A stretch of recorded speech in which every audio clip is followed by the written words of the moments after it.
भारतीय लोकहित पार्टी द्वारा गया में वैश्य समाज को लेकर बैठक आयोजित। गया बिहार में भारतीय लोकहित पार्टी ने गया में स्थित एक निजी भवन में वैश्य समाज की समस्याओं और उनके समाधान को लेकर एक महत्वपूर्ण बैठक का आयोजन किया। बैठक की अध्यक्षता प्रेम जी ने की। इसमें समाज के कई गणमान्य लोग उपस्थित रहे।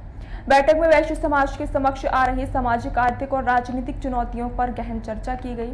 वक्ताओं ने जोर देकर कहा कि वैश्य समाज को उनकी वास्तविक पहचान दिलाने और समाज को आगे बढ़ाने के लिए संगठित प्रयासों की आवश्यकता है। प्रेम जी ने कहा कि वैश्य समाज को शिक्षा, रोजगार, सामाजिक भागीदारी में मजबूती देने के लिए पार्टी निरंतर प्रयासरत है। उन्होंने समाज के लोगों से आह्वान किया कि वे एकजुट होकर अपनी मांगों को सशक्त रूप से सामने रखें। इस अवसर पर यह भी तय किया गया कि समाज की आवाज को सरकार तक पहुंचाने के लिए जल्द ही एक स्मारक पत्र तैयार कर संबंधित अधिकारियों को सौंपा जाएगा। बैठक का समापन समाज की एकता और प्रगति के संकल्प के साथ किया गया। मैं वंदना बरनवाल, मैं गया से हूँ। पार्टी का वो जिला सम्मेलन है और मैं यहाँ का गया जिला का मुझे अध्यक्ष बनाया गया है और मैं ये वैश्य लोग का जो है एकत्रित करने के लिए यहाँ बैठक हो रही है और बैठक हो रही है। इसमें चंद तरह के सब वैश्य समाज बटे जा रहे हैं, तो उसी को एकत्रित करना है। मैं आज यहाँ आई हूँ, वैश्य एकता का चर्चा हो रहा है यहाँ पे। एक बने नेक बने, इस पे चर्चा हो रहा है। बात ऐसा है कि लोग यहाँ पे अलग अलग विभाजन में बट गए हैं। वैश्य समाज के बहुत सारे जाति हैं, 56 जाति हैं। आज किसी से भी पूछिए तो बोलेंगे कि मैं इस समाज से हूँ, मैं इस समाज से हूँ, लेकिन सारे लोग वैश्य हैं। अपना वैश्य को छोड़ करके सब अपने अपने जाति का नाम गा रहे हैं कि हम इस जाति में। अगर कोई बोला जाए कि मान लिए कि कोई मोहरी है, कोई बर्नवाल है, तो कोई कहेंगे कि नहीं मैं मोहरी हूँ, मैं बर्नवाल हूँ। पता ही नहीं आज के डेट में ये सारे वैश्य में आते हैं और छोटे छोटे और भी जाति आते हैं। तो वहीं पे आज यहाँ पे चर्चा हो रहा है कि समाज को एक कैसे किया जाए, इसके बारे में ये मुद्दा रखा जा रहा है। बड़े बड़े भाई लोग भी सारे लोग आए हुए हैं और इस मुद्दा को बहुत अच्छे से निभाए हैं, बहुत अच्छी अच्छी बातें रखे हैं। इससे पता चल रहा है कि आज न कल ये जो इन लोग का मुद्दा है एक दिन जरूर रंग लाएगा। सारे जाति, सारे वैश्य जाति एक होंगे, एक समाज होगा, एकता होगी और सब लोग एकता के साथ रहेंगे। आपका परिचय? मैं वंदना बरनवाल, मैं गया से हूँ। आपके आज गया विष्णुपद जी के स्थान पर आया हूँ। ये जातीय नहीं, ये वैश्य व्यापारी संगठन है कि आज जो है से 80% भारत हो चाहे बिहार की सरकार हो, वैश्य व्यापारी के ही कारोबारी ही के टैक्स से चलते हैं और कुछ रॉयल्टी आती है या सर्विस वाले कुछ पैसा देते से चलते, लेकिन 80% वैश्य व्यापारी के टैक्स से ही कारोबारी चलते हैं। बिहार आज के पूर्व में 6ठे स्थान पर थे इंडस्ट्रीज उद्योग में, लेकिन भयभीत से आज सारे कारोबारी यहाँ से दूसरे स्टेट, दूसरे देश, यहाँ नहीं सिंगापुर और कहाँ कहाँ विदेश, यहाँ के 10 व्यापारी चले गए हैं। उनका सिर्फ भयभीत। मैं उस भयभीत की दूर करने के लिए प्रधानमंत्री से हमारी पार्टी मांग की है। प्रधानमंत्री ने मान लिया है, जैसे महिला थाना है, जैसे हरिजन थाना है, उसी वैश्य व्यापारी कारोबारी थाना बिहार में स्थापित होगा। वो हर जगह को होगा, जिसका कि कहीं कुछ हो अगर उनको पर प्रेशर पड़ता है तो उनका अंतर किया जाएगा। एक योजना चलाई जा रही है MSME, उसके अंतर्गत जो लोन मिलता है ऐसे व्यवसाय को पहुंचाने में आपकी पार्टी कहाँ?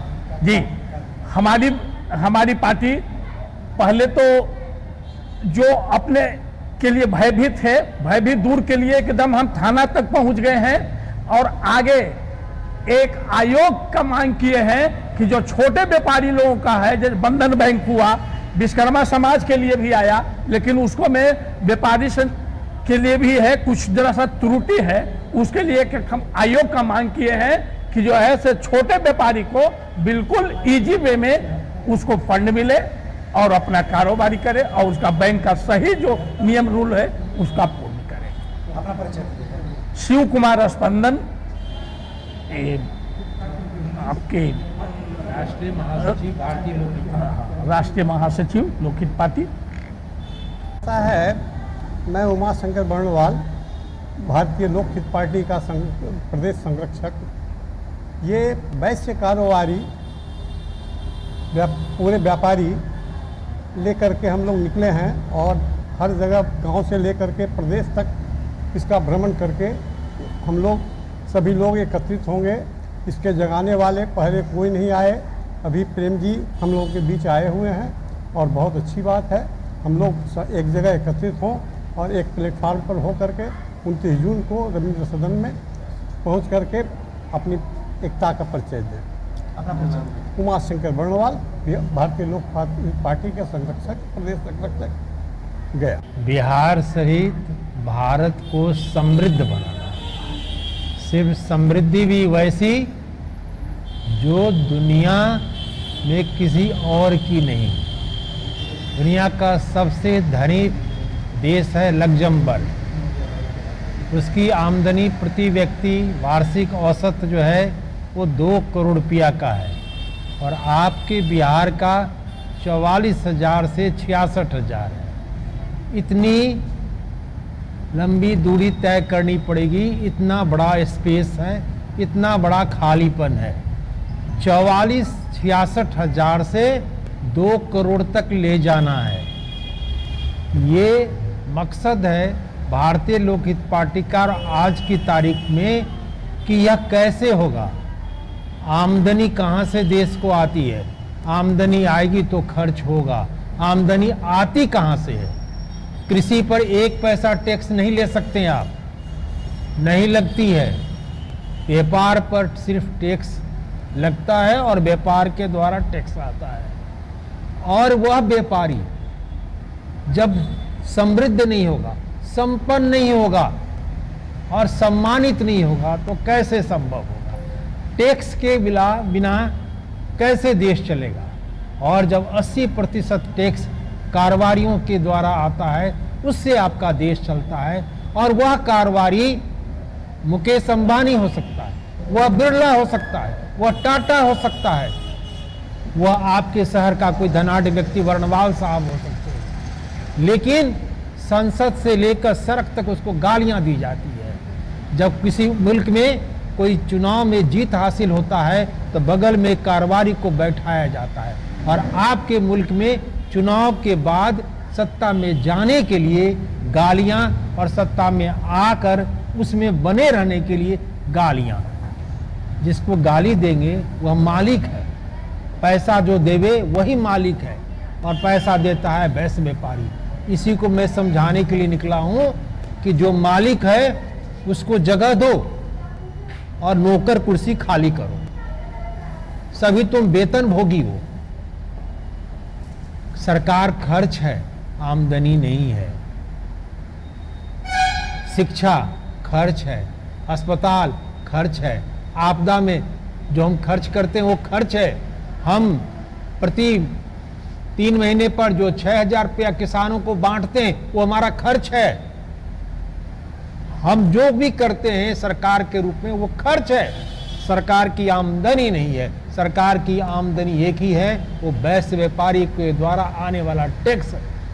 उसकी आमदनी कैसे बढ़े इसकी चिंता जिस दिन देश कर लेगी उसी दिन भारत समृद्ध हो जाएगा, सबसे धनी व्यक्ति हो जाएगा। हमारा मकसद है कि गया का एक रहने वाला लग्जमबर्ग की तरह करोड़पति हो। हमारा मकसद ये नहीं है कि 44,000 66,000 को 1 लाख करने के लिए। और यह तालीम, मैं जन्मजात हूँ। ये सिर्फ वैश्य समाज पर सीमित है या फिर और समाज से? मैं बताता हूँ, वैश्य व्यापारी कारोबारियों की कोई जाति नहीं होती है, व्यापारी की कोई जाति नहीं होती है। और व्यापारी एक वैसा व्यापारी एक वैसा वर्ग आता है। मुझको बताइए किसी एक दुकानदार ने यह पूछकर सामान बेचा है कि तुम किस जाति के हो? क्या व्यापारी ने यह पूछकर सामान खरीदा कि तुम मुझको सामान देते हो, बताओ कि मैं तुमसे खरीद रहा हूं तो तुम किस जाति को हो? व्यापारी न जाति पूछकर सामान बेचता, न जाति पूछकर सामान खरीदता है। हम जाति को तोड़ने वाला पहला व्यक्ति है। तुम नाटक करते हो। हमारा धर्म है, हमारा चरित्र है, हमारा स्वभाव है।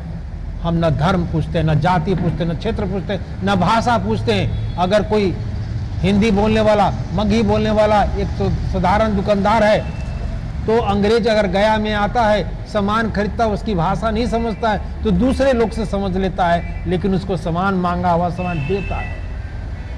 हम जात से ऊपर, धर्म से ऊपर, क्षेत्र से ऊपर, देश से ऊपर, हम ब्रह्मांड हैं। और दुनिया में कहता है कि व्यवसाय कौन? पूरा दुनिया क्रय विक्रय पर है, पूरी दुनिया लेन देन पर है। व्यापारी की यही परिभाषा है। और कौन ऐसा व्यक्ति जो लेन देन नहीं करता है? इसलिए हर कोई व्यवसायी है, यह समझना होगा। और तुम अपने से ही घृणा करते हो। तुम अगर लेन देन ना करो, तुम अपने बेटे को पढ़ाते हो, देते हो, तो वो बेटा कलेक्टर बनकर तुम्हारे घर को देता है। तो तुम अपने घर के मालकिनी को, पत्नी को पैसा लाकर देते हो, तो वो बदले में स्वादिष्ट भोजन देती है। ये दुनिया तो लेन देन पर है। व्यापारी भी तो यही कर रहा है, लेता है और देता है। सभी व्यापारी हैं, हम सभी व्यापारी।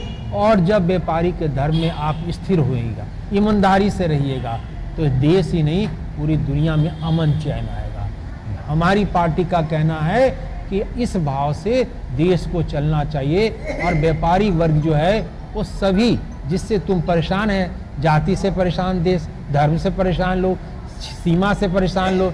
तमिलनाडु में कहता कि हिंदी नहीं बोलने देंगे, तो सब भाषा से परेशान है। लेकिन क्या तमिलनाडु के लोग टाटा का बेचा हुआ कार नहीं खरीदते? खरीदते हैं ना? हाँ?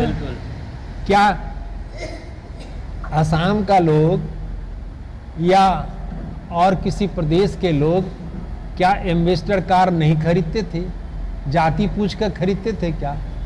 हम हैं जाति से ऊपर, धर्म से ऊपर। हम संत हैं, हम साधु हैं, हम ऋषि हैं, हम जन्मजात ऋषि हैं। और ऋषि को सत्ता दे दो, फिजा बदल जाएगी। और यह पार्टी कहने के लिए पूरे बिहार में आना में घूम रही है, और आज आपके गया में भी आया है। ये विष्णु पद है, पद की पूजा होती है। ये विष्णु मूर्ति नहीं है यहाँ पर स्थापित, विष्णु पद है। और संसार में पद की पूजा होती है। मैं भी इस पद की पूजा करने आया हूँ, और यहाँ से यह विष्णु पद से भगवान विष्णु के चरणों में अपना नमन करके और यहाँ से आगे बढ़ूंगा। और मैं आप, यह विष्णु पद कौन है? यहाँ की सारी जनता जो परवरिश करे, जो पालन करे, वह विष्णु है। यहाँ का, गया का हर व्यक्ति विष्णु पद है। मैं सभी इस गयावासियों के चरणों में नमन करता हूँ, और नमन करके पूरे बिहार की यात्रा पर, पूरे भारत की यात्रा पर निकलना हूँ। और मैं बताता हूँ कि जिस दिन हमारे हाथ में 3 वर्ष मुझको दे दो, देश का, बिहार का, प्रदेश का, जिला का, मैं उसको दुनिया का सबसे समृद्ध बना दूंगा। कोई व्यक्ति मेरे साथ जुड़ जाए, मैं 3 वर्ष में उसको भगवान बना दूंगा। ये क्षमता रखने वाला, अगर मैं झूठ भी बोलता हूं तो ऐसा झूठ बोलकर कोई दिखाए। और आप पत्रकार हैं, हमारी पहुंच कम है, आपकी पहुंच ज्यादा है। ज्यादा से ज्यादा लोगों तक पहुंचाइए। झूठ बोलते हैं तो प्रश्नदागी, सच बोलता हूं, महसूस हो जाता है सच झूठ का, तो आप बात फैलाइए। हरिओम तत्सत। मेरा नाम प्रेम, मैं राष्ट्रीय अध्यक्ष हूँ भारतीय लोक हित पार्टी का। मैं चरित्र से और अभ्यास से शिक्षाविद हूँ, पर्यावरणविद हूँ। ये 2 हमारी पहली की पहचान है। राजनीति करता हूँ, राजनेता हूँ, इस प्रकार की पहचान के साथ मुझको न जोड़ा जाए। मैं राजनेता नहीं हूँ, मैं ऋषि कुल से आता हूँ। मैं वंदना बर्नवाल, मैं गया से हूँ। हित पार्टी का वो जिला सम्मेलन है, और मैं यहाँ का जिला